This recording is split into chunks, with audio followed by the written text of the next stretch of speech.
자, 구려고 1학년 보강 이상의 거울부터 순서대로 쫙 하겠습니다.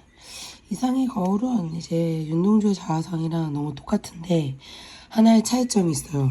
윤동주 오빠는 우물에다가 자신이 딱 우물을 쳐다보니까 아, 너무 밉다. 나는 왜 이렇게 밉지? 그러다가 아, 왜 이렇게 가엾지? 그러다가 아, 왜 이렇게 밉지?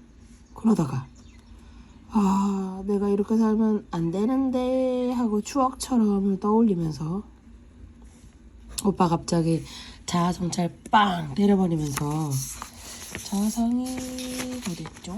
자아상을 먼저 볼까? 시험 범위가 자아상이 메인이니까.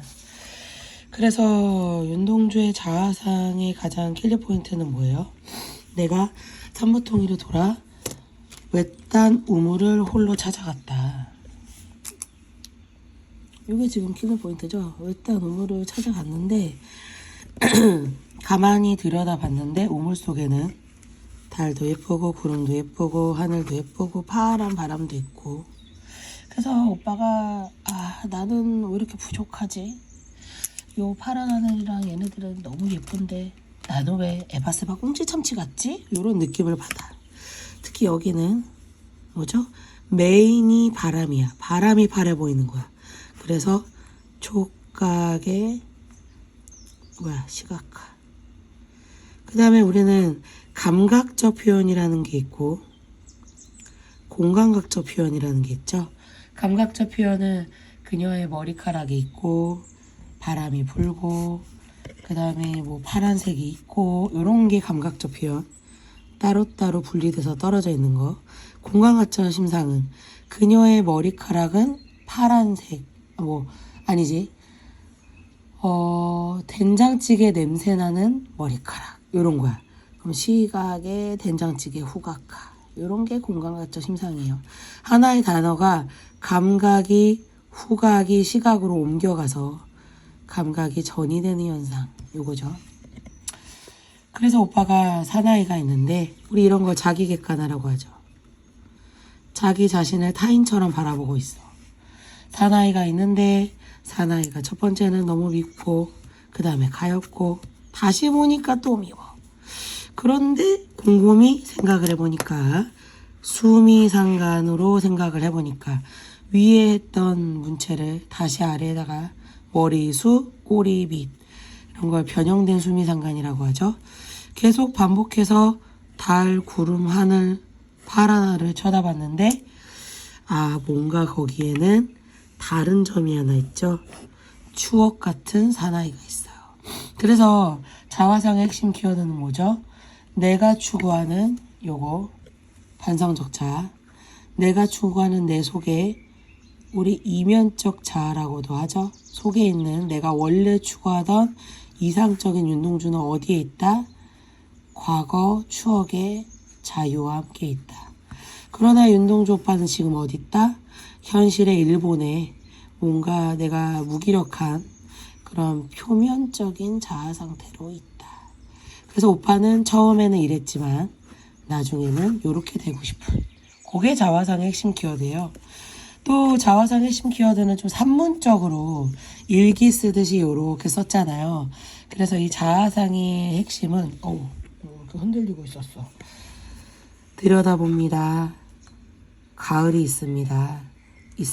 돌아갑니다. 가엾습니다. 사나이가 있습니다. 경어체를 사용해서 뭔가 내가 일상생활의 구어체 이런 걸 평상시 쓰는 말투라 그래서 평이한시어라고 했죠. 그래서 화자의 감정이 변화됨을 우리가 알 수 있어요. 핵심 키워드가 이거죠.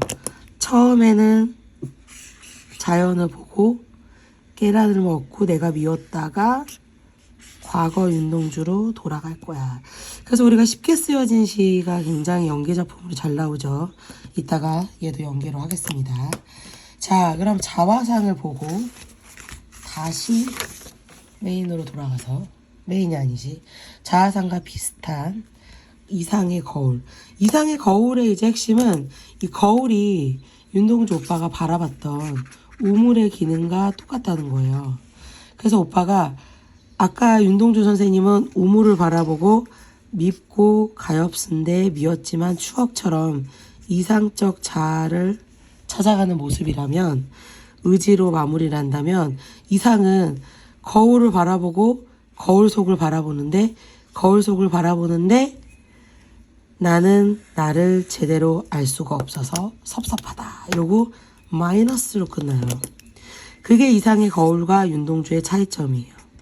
윤동주 선생님은 의지와 적극적으로 끝나는데, 이상의 거울은 내가 거울을 바라보고 있어. 거울 속에 있는 내가 윤동주 선생님이 말했던 이상적 자아야. 그런데 거울 밖에 있는 나는 어때? 현실에, 일본에 뭔가 내가 추구하려는 이상이 없어. 그래서 겉으로만 표면적으로 보여지는 자아가 거울 밖에서 거울 속을 바라보면 이 거울은 너무 푸르르고 너무 이상적이고 너무 멋져. 내가 꿈꾸던 그 추억의 과거가 있는 거야. 이상도. 그런데 이상 선생님의 시는 핵심이 뭐라고요? 뭔가 역설적이게도 내가 얘한테 만지고 싶은데 차단되어 있어. 거울 여러 번 바라보면 시각적으로 볼 수는 있죠. 그런데 만질 수가 없죠. 마치 정지용의 유리창처럼 죽은 아들을 바라볼 수는 있는데 만질 수가 없어요. 그 마음으로 볼까요? 여기서 거울 속에 있는 게 플러스입니다. 거울 밖에 있는 게 마이너스예요. 자, 그 감성으로 따라오시면 됩니다. 거울 속에는 소리가 없대요. 요거 평안하다는 거예요. 평온하다는 거. 저렇게까지 조용한 세상은 참 없을 거래요. 여기 뭐라고 써있죠? 소란한 현실과 대비를 이뤄요. 나는 현실 밖에 일제강점기에 있거든요. 너무 피곤하고 힘들어요. 그런데 거울 속은 고요하고 행복해. 그래서 윤동주 오빠가 쓴 육첩방 다다미방에 그 밤이 되면 일제강점기인데 고요할 때 시를 쓰잖아요. 쉽게 쓰여진 시에서 그 감성이에요. 거울 속에는 여기 거울 속에 있는 나에게는 귀가 있대요. 내 말을 왠지 들어줄 것 같아. 그런데 거울 안에 있는 나는 플러스죠. 거울 밖에 있는 나는 마이너스야. 거울 밖에 있는 내 말을 못 알아듣는데 너무 착하대. 그래서 답답하대. 소통이 불가하대. 그래서 거울 속에 있는 나는 플러스야. 그런데 거울 밖에 있는 나는 얘를 어떻게든 만지고 싶어. 이거 뭐야? 화해를 하고 싶어. 화합을 이루고 싶어. 내가 뭔가 얘랑 교류하고 싶어. 누구? 나의 이상적 자아랑. 그런데 악수를 모른대. 누가? 화해가 안 돼. 거울 속에 있는 내가 내 마음을 받아주질 않아. 그래서 핵심 키워드가 뭐야? 거울 덕분에 거울 밖에 있는 나는 거울 안에 있는 나를 볼 수는 있어. 그런데 만질 수가 없어. 단절됐고. 그러나 거울, 즉 우리 이런 거 뭐라고 그러고? 자아 성찰의 매개체가 되죠. 이상의 거울이라든지 윤동주의 자아상의 우물이라든지 이거 다음에 할 윤동주의 참회록의 구리거울이라든지 뭐 정약용의 수호제기에 형님네 집에 바라본다든지 이렇게 소재를 통해 내가 그걸 깨닫는 거, 이런 걸 중간 매개체라고 하죠. 그래서 거울이 아니었다면 거울 밖에 있는 내가 어찌 거울 속에 있는 나를 만나보기나 했겠소. 즉 이런 걸 이중적 속성이라고 하죠. 써있죠. 즉 볼 수는 있지만 만질 수는 없어. 아이 속상해. 내적 갈등. 요거는 정지용의 유리창하고 똑같죠. 그래서 거울 속에 나는 참 거울 밖에 있는 나하고는 반대래요. 그런데 반대인데 닮았대. 우리 이런 거 역설법이라고 그러죠. 아니 다른데 닮았다고? 모순적이잖아. 그런데 시니까 허용할게. 그러고 모순어법이라고도 하죠.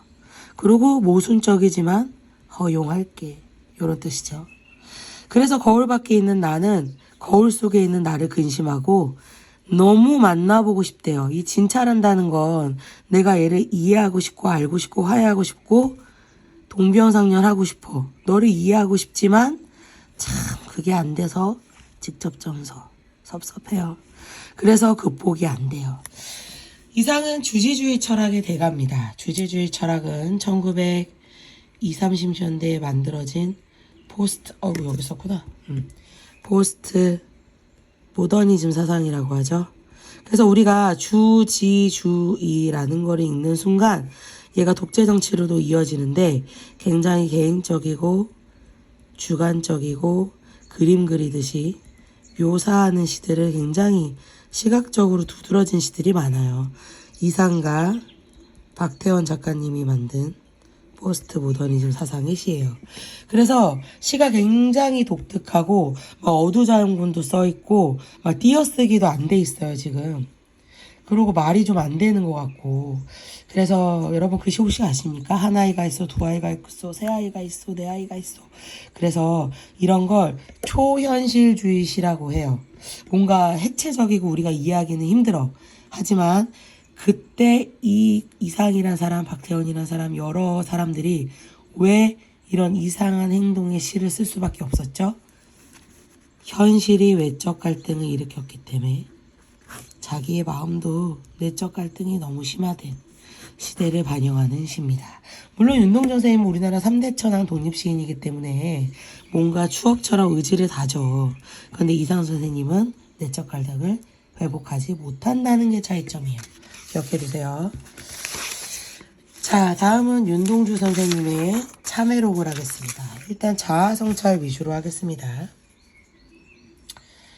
요거는 제가 좀 바빠서 손글씨를 못 썼어요. 그래서 단톡방에 이제 손글씨 올려놨고, 윤동주 선생님의 참회록은 제가 힘들 때마다 읽는 시예요. 네, 굉장히 좋아하는 시고요. 저는 윤동주 선생님의 길이라는 시도 굉장히 좋아하거든요. 시가 너무 예쁘고 좋습니다. 자, 우리가 자아성찰하는 시들을 제가 여기 이렇게 쫙 적어놨어요. 윤동주의 자화상 쉽게 쓰여진 시, 서정주 선생님의 자화상, 나를 키워준 거 8알은 일제강점기였다. 이런 시 있죠. 우리 학습활동에 이제 비상 박안수에 나오는 시고요. 이상의 거울 방금 했고요. 제가 좋아하는 윤동주 선생님의 길. 얘도 핵심은 이거예요. 길 안쪽에는 화자가 답답해요. 그래서 돌담이 이렇게 있거든요. 근데 돌담 밖에는 내가 꿈꾸는 조선의 이상적인 윤동주 선생님이 계십니다. 여기서는 답답함을 느끼지만 길 돌담 너머에는 뭔가 자유를 누리는 그런 시고요. 이육사의 절정 광야 조금 이따 할 거고요. 한영호 선생님 님의 친구는 미래엔 출판사에도 나오고 고등학교 2학년 지학사 미래엔 이런 책들에 나오고 있죠. 나는 당신과 이별하였지만 이별하지 아니하였습니다. 이런 역설법의 대가인 그런 시입니다. 다 이제 생각을 깨달음을 추구하는 그런 시들이에요. 자, 그래서 윤동주의 참회록을 보겠습니다. 우리가 지금까지 이제 핵심 키워드가 메인 작품이 윤동주의 자화상이거든요. 신사고 친구들 구려고 1학년, 동아고 1학년, 양서고 1학년, 와부고 1학년, 대부분의 1학년들이 내신에 윤동주 선생님을 배우죠. 그래서 자아성찰의 대가예요. 그래서 윤동주 선생님은 우리가 부끄러움의 시인이라고 하잖아요. 자족, 스스로를 이제 성찰하고 자아성찰하고 자기를 반성하는 그런 시인이거든요. 그래서 지금 윤동주의 자화상에는 우물이 나오죠. 쉽게 쓰여진 시도 좀 이따 하겠지만 자기가 자기 자신을 성찰한 다음에 자기가 이제 침전돼요. 우울한데 악수로 해서 화해를 하고, 자화상도 뭔가 이제 극복 의지가 없는 게 아니라 내가 살아온 삶이 마이너스지만 앞으로 의지는 가져야지 이렇게 되고, 이상의 거울은 지금 나와 있는 것처럼 구리 거울, 우물, 거울, 자아성찰을 소재를 바라보면서 이제 매개체가 되어주고, 돌담 안과 밖, 얘랑 이 시가 좀 많이 비슷하죠. 돌담 안에는 우울한데 돌담 밖으로 나아갈 거야. 이육사의 절정, 한영은 이제 오근 좀 이따 하겠습니다. 그래서 윤동주 선생님은 특징이 있는데 제가 정규 시간에도 써드렸지만 언제나 좀 시상이 전환돼요. 대부분의 시가. 마이너스에서 내가 이렇게 살면 안 돼. 플러스로 전환되는 게 있고요. 그 다음에 윤동주 선생님은 실제로 기독교 신앙을 갖고 계세요. 그래서 속죄한 모티프라 그래서 옛날에는 죄를 지으면 이제 양을 데려다가 이제 죽여요. 그리고 그 피를 벽에다 바르죠. 왜냐? 내가 대신 양을 희생해서 내 죄를 극복하겠다. 이런 뜻입니다. 그래서 속죄와 모티프는 기독교 사상에서 모티베이션, 동기부여를 받은 거예요. 우리나라의 한영훈, 이옥사, 윤동주 선생님들이 시 속에 속죄한 모티프가 실제로 있습니다. 내가 희생해서 독립운동할 거야. 생각하시면 되고, 세 번째는 이분은 언제나 자아성찰하죠. 나는 왜 이렇게 부족할까? 부끄러움의 시. 이거는 백석 시인의 시에도 사실 나와요. 우리가 이제 어제 줌수업에서 했던 남신이주 유동 막시봉방이라든지 흰 바람벽이 있어에 보면 나는 다시 되새겨봐도 나는 내가 내 과거를 회고해봐도 나 왜 이렇게 부족하지 이런 건 백석 시인한테도 나오고 사실 정지용 시인, 백석 시인, 윤동주 선생님은 셋이 쓰리콤보 삼총사시죠. 그 다음에 네 번째는 윤동주 선생님은 언제나 자기가 이제 자기 객관화라 그래서 자기를 주관적으로 바라보질 않아요. 내가 또 다른 내가 하나가 더 있다. 그래서 내가 꿈꾸는 이상적 자아, 내가 꿈꾸는 그 속의 이면적 자아, 내가 돌아가고 싶은 그런 자아들이 있어요. 그래서 얘가 지금 윤동주 선생님이 창씨 개명하고 일본에 있는 자신의 부족한 윤동주 선생님이 표면적이고 현실에 있는 일본에 있는 윤동주 선생님이 과거에 조선에 있는 윤동주 선생님을 조선입니다. 바라보면서 뭔가 부끄럽고 깨닫음을 얻는 그런 자기 객관화를 항상 시에서 보여주세요. 저는 이게 너무 멋있어서 궁금한 것 같거든요. 너무 멋있어. 보통 우리가 우리를 바라볼 때 좀 나의 그런 부족함이나 나의 잘못은 에이 그럴 수 있어. 자기 합리화를 하잖아요. 보통 일반적인 사람들이라면. 근데 윤동주 선생님이 이런 게 없어요. 더 자기한테 단호해. 나는 내가 밉다. 나는 내가 부족하다. 그러므로 열심히 살 거야. 그래서 그런 시인이라 생각하시면 돼요. 그래서 윤동주 선생님은 윤동주 선생님 시 속에서 과거는 자유예요. 미래도 나에게 광복이 올 거니까 자유예요. 그런데 내가 살아가는 현실, 현재는 조금 마이너스입니다. 이렇게 시를 읽으면 쉽거든요. 자, 그럼 보겠습니다. 굉장히 시가 깔끔하시죠? 윤동주 선생님은 항상 파란 녹이 낀 구리거울에 원래는 파란색이야. 그런데 이게 녹이 낀 거야. 그래서 구리거울이 정말 에바세바 꽁치슴치 구려진 거야. 그런데 내가 거울이라는 건 나를 우물처럼 바라볼 수 있는 나를 객관화시킬 수 있는 도구야. 우리 이런 거 뭐라 그런다고요? 자아성찰의 매개체라고 합니다. 그래서 내 얼굴을 바라봤어. 그런데 어느 왕조의 유물처럼 너무 오래되고 너무 구려. 마음에 안 들어. 그래서 나는 내 자신이 너무 욕된 것 같아. 별로야. 부끄러워. 그래서 나는 나의 참회의 글을 한 줄에 줄이자. 요거 뭐예요? 내가 나서술한테 뭐뭐 하자. 진짜 허용이죠. 1인칭 주어는 자기 자신한테 뭐뭐 하자. 청유를 원래 못해요. 근데 시는 다 됩니다. 그래서 이거 하자. 이렇게 얘기를 하죠. 그 다음에 시에서 짝대기는 부연 설명을 해주거나 속마음을 내포하고 있죠. 속마음이 뭐예요? 나는 24년 1개월을 살았는데 도대체 나는 무슨 기쁨으로 살아왔어? 나는 지금 현실에서 할 수 있는 게 아무것도 없어. 내일이나 모레나 우리나라는 분명히 좋은 날이 올 거야. 광복의 날이 올 건데 나는 너무 부끄럽다. 나는 반성문을 좀 써야 한다. 그래서 오빠가 지금부터 반성문을 써주면 미래에도 아마 반성문을 쓸 거야. 왜냐? 젊은 나이에 너무 부족하게 살았으니까. 그래서 자아성찰을 해요. 자, 여기까지가 마이너스예요. 자, 이제 플러스로 바뀝니다. 밤이면 밤마다 나의 거울을 손바닥 발바닥으로 닦아요. 자, 자, 이 밤은 윤동주 선생님에게 방은 이중적인 속성을 지니고 있는데요. 하나로는 일제강점기의 어두운 현실을 나타내고요. 물론 시간적 배경도 됩니다. 또 하나는 고요해. 이 고요한 시간에 자기는 성찰을 할 수가 있어. 그리고 윤동주 선생님은 이 역설법 아니고요. 이중적 속성이에요. 두 가지의 뜻을 가지고 있다고요. 밤이라서 외롭고 쓸쓸한 것도 있지만 밤이라서 자기를 성찰할 수도 있어. 그래서 이걸 손바닥 발바닥으로 닦아보자. 왜 닦죠? 손바닥으로만 닦으면 되는데 여러분 해보세요. 손바닥 발바닥 닦으면 되게 웃기거든요. 그런데 요게 바로 요거죠. 속죄한 모티프.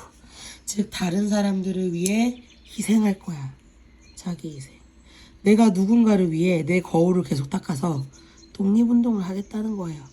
우리 이런 걸 문학에서 속죄야 타인을 위한 희생이라고 하죠. 그러면 내가 독립운동을 했기 때문에 어느 운석이 나에게 떨어지겠죠. 물론 뭐 이제 고난이 있고 시련이 있지만 오빠가 꺾이냐? 안 꺾여요. 내 모습이 비록 슬퍼 보인지라도 나는 거울 속에서 독립운동 반드시 할 거야. 자기 희생을 해서. 여러분들이 보기에 슬퍼 보이지만 나는 반드시 적극적인 의지를 표출하면서 끝납니다. 자아성찰의 최고 봉시예요. 그래서 시간의 흐름 순으로 오빠가 나 미래까지 제시해줬어요. 현재는 부끄럽지만 미래에 후회하지 않기 위해서 지금 반성하고 미래에 독립운동할 거야 라는 시입니다. 자, 다음은 윤동주 선생님의 쉽게 쓰여진 시를 하고요.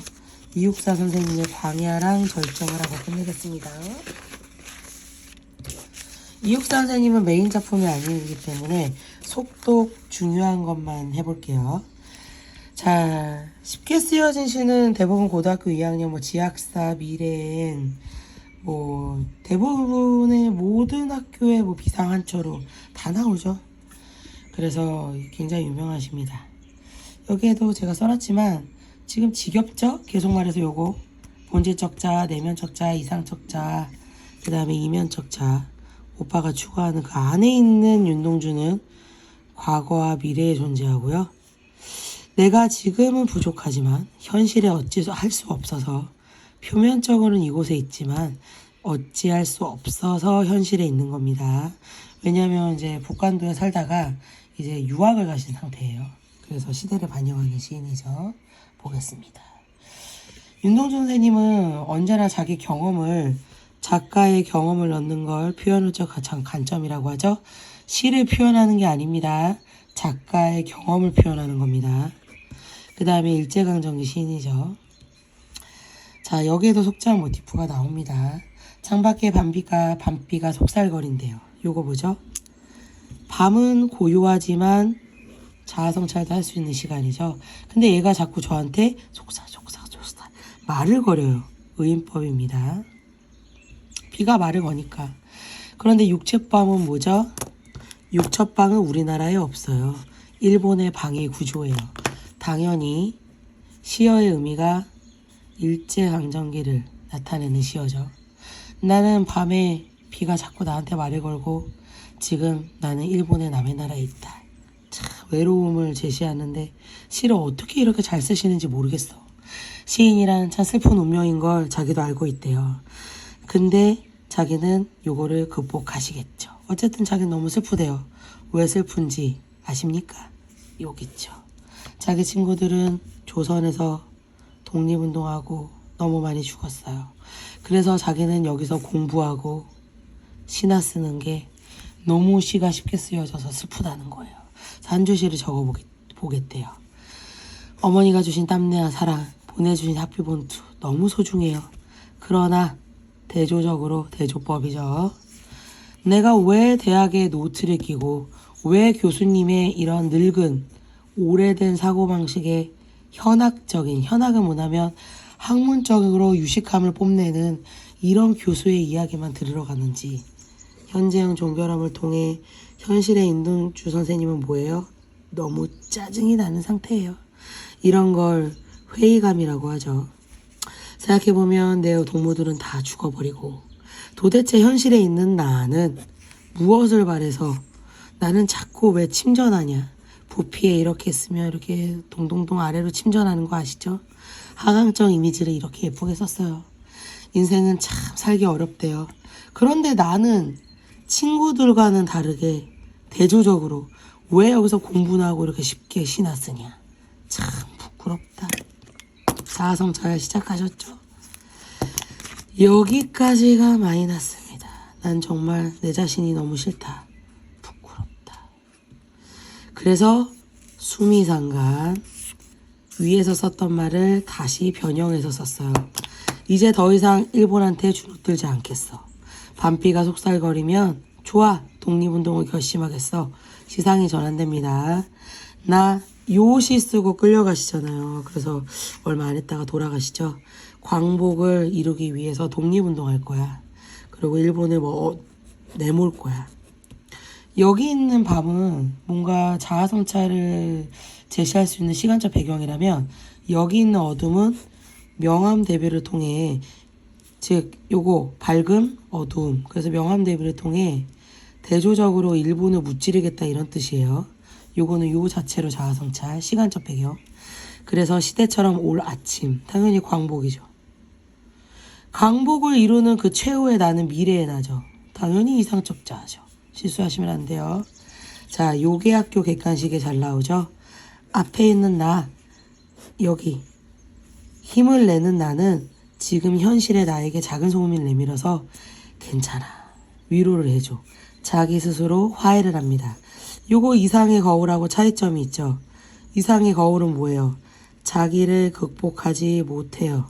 화해하지 못해요. 진찰을 못하니 퍽 섭섭하죠. 근데 윤동주 선생님은 나는 나 자신을 이겨낼 거야. 그래서 본질적 자아가 이겨요. 그래서 이 시가 원래는 시라는 게 이렇게 다자로 끝나줘야 되는데 음윤형에다가 마지막에 명사형으로 끝나죠. 그래서 제가 여기에도 썼지만 상징적인 시어령을 사용해서 대조라는 감정을 나타냈고 대조법 두 자아가 대립과 화해를 통해 시상이 전환되고 있고요. 명사로 시상을 마무리하면 의미가 주제의식이 부각되고 주제의식이 압축되죠. 지금 주제의식이 악수예요. 악수. 자아가 성찰해서 적극적으로 의지적으로 변하는 거야. 하지만 어떻게 됐는지 알 수가 없기 때문에 여운감이 조성되죠. 요거 시험에 잘 나오고요. 그 다음에 독백적 어조로 담담하게 시가 짧고 굵고 간단하죠. 그래서 악수 이렇게 끝나요. 시주의 변주, 수미상관의 변주가 나옴으로 인해서 화자의 내적 갈등을 해소하는 노력을 하고 있습니다. 여기에 휩쓸리지 않아. 이렇게 시가 참 예뻐요. 윤동주 선생님 신타 너무 예쁘고 좋아합니다. 자, 우리가 윤동주 선생님 친구 선생님이죠. 이상의 광야와 절정은 우리 메인이 이육사 선생님이 아니기 때문에 핵심 키워드만 짧고 굵고 간단하게 하게 해보겠습니다. 이육사의 절정은 이제 우리나라의 대표 독립운동시죠. 그래서 현재형 시제를 써서 굉장히 생동감이 넘쳐요. 매운 계절의 채찍의 갈겨. 계절이 너무 맵대요. 그만큼 시련이 있고 일본이 채찍을 갈기고 북방으로 너무 힘들어요. 하늘도 그만 우리나라 안 도와주나 봐. 너무 힘들어서 계속 혹독하대. 힘들어 점층법. 시에서 같은 의미 같은 단어의 그런 느낌이 3번 이상 때려주면 점층법이죠. 그래서 나는 서리빨칼라지 일제강점기 위에 섰대요. 아, 나는 어디다가 무릎을 꿇어야 되냐. 근데 무릎은 못 꿇어. 왜냐면 이육사 선생님은 이자 원자 록자 죄송합니다. 감옥에 있는 그 순간까지도 의지가 초극적이고 굉장히 남성적인 어조로 쓰는, 요새는 남성적 어조란 말 잘 안 쓰죠. 적극적 어조의 시인이죠. 그런데 너무 힘든 거야. 내가 어디다가 발을 디딜 곳이 없어. 그런데 시상이 전환돼요. 자아성찰을 가만히 해봐. 눈을 감아가 학교 시험에 여기 부분이 나옵니다. 눈을 감아 생각을 해보니까 겨울 일제강점기는 언젠가는 너무 세지만 나에게 무지개 같은 날이 올 거야. 그래서 역설법을 통해 화자의 주제의식을 부각하고 있죠. 이 역설법은 모순이에요. 말이 안 되는데 시적 긴장감을 조성하고요. 낯선 느낌의 어휘를 줌으로 인해서 나 이걸 극복해서라도 적극적으로 의지적으로 살 거야. 요런 효과를 줍니다. 네. 다음은 마지막 이육사 선생님의 강의야. 아무런 넥스트 레볼루션입니다. 이육사 선생님의 강의는 정말 유명하죠. 그것도 속장 모티프가 나와 있죠. 자, 얘도 메인이 아니기 때문에 속독을 해보겠습니다. 까마득한 날에 하늘이 처음 울리고 어디 닭 우는 소리 들었으랴. 이거 뭡니까? 대유법이죠. 닭 우는 소리라는 부분을 통해 우리나라 전체, 우리나라 이렇게 옛날부터 꼿꼿해 울어대는 태초부터 우리나라는 원시시대부터 굉장히 전통적인 나라의 일본아 하고 선전포고하고 시작해. 모든 산맥들이 바다의 연모에 휘달릴 때에도 이 산들이 휘달리면 화류법입니다. 의인아이자 화류법이에요. 산은 원래 걸어다니지 못해. 근데 막 걸어다니잖아. 그러니까 즉, 그 느낌, 화류법은 이거죠. 생물이 이제 생명이 없는 애가 생명이 와 날개도 든 듯이 막 움직이던가 아니면 원래 움직일 수 없는 애가 막 걸어다니고 나무가 걸어다니고 산이 막 달리고 이런 게 화류법이야. 이곳은 차마 범하지 못했대요. 뭐래요? 옛날부터 아무도 우리나라는 굉장히 신성성인 나라기 때문에 아무나 오는 나라가 아니야. 그 다음에 여러분 광음은 이게 소리가 아니에요. 저거 시각적인 빛광이에요. 그래서 시각적 심상입니다. 굉장히 애들 많이 틀리더라고요. 음이라 그래서 소리가 아닙니다. 그래서 광음은 세월의 흐름을 나타내요. 이렇게 우리나라는 부지런한 계절에 피어쓰고 큰 강물이 있는 나라야. 그런데 너네 나라는 왜 지금 요거 여기까지 과거죠. 과거 우리나라는 이런 나라인데 왜 너희 나라가 지금 우리나라의 일제강점기 자연물을 비유하여 일제강점기 표현했고 우리가 일제강점기라 할지라도 매화향기 홀로 아득하니 요거 뭐예요? 속재앙 모티프잖아. 내가 우리나라를 위해 매화향기를 품길 거래. 지조와 절개저 매화, 매난 국주, 매화난초, 소나무, 잣나무 이런 거, 대나무. 혼자 가난해 노라는 노래를 시를 풀린다는 거 뭐예요? 가난한 노래니까 노래가 가난해 보이는 거니까 청각의 시각화, 감각의 전이, 공감각적 심상 플러스 내가 아무리 우리나라가 니네가 실현을 줘도 대조적으로 나는 독립운동할 거야. 자, 그 다음에 여기도 한번 보시죠. 시를 뿌려라, 뭐뭐 하자. 자기 자신한테 이거 못해요. 명령이나 청유 못해. 이런 걸 시적 허용이라 그러죠. 1인칭 주어가 자기 자신한테 뭐뭐 하자, 뭐뭐 해라 명령을 했으니까. 요거는 우리 자화상에 나오는 파란 바람 기억나시죠? 글자를 늘려 쓰는 거. 맞춤법 틀려도 되죠? 시적 허용입니다. 그래서 선구자적 태도 뭐예요? 내가 내 자신을 위해서 먼저 앞서간다. 독립운동. 먼 미래에 과거 현재 미래 시간의 흐름 순을 썼네요. 다시 먼 미래에 백마 타고 오는 초인이 있대요. 이거는 이육사 선생님이 아니에요. 먼 미래에 하얀 애들이 자유를 누리는 애들이 있어. 누구야? 후손이잖아. 이 광야에서 우리나라 조선에서 목 놓아 부르게 하리라. 뭘 목 놓아 부르는지 아세요? 자유. 시 너무 잘 써. 그래서 리라는 뭐죠? 미래형 종결어미를 통해 화자의 의지를 적극적으로 표출하면서 끝나요. 학교 시험에는 보통 여기가 많이 나옵니다. 윤동조 쌤의 자화상이랑 비슷하기 때문에 끝. 고생하셨습니다.